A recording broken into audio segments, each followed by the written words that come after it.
पावन पत्त्याचा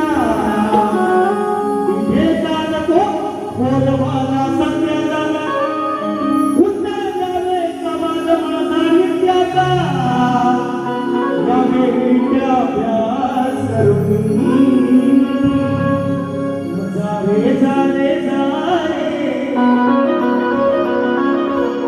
सारे गुरु घरी जावे कृष्णाच्या कायद्याला दोन स्त्रियांच्या संयोगातून एक बाळ जन्माला आले. त्या बाळाचं नाव काय आणि गाव काय ग्रंथ लागणार नाही, फक्त ग्रंथाचं नाव विचारलंय. तुम्ही शिपुर्डे दोरेवाले शिपुर्डेच म्हणणार. जसं आम्हाला अडकवलं ना तसा तुम्हाला अडकवणार नाही. ऐका, मग खेळ नव्हे हा शाहीर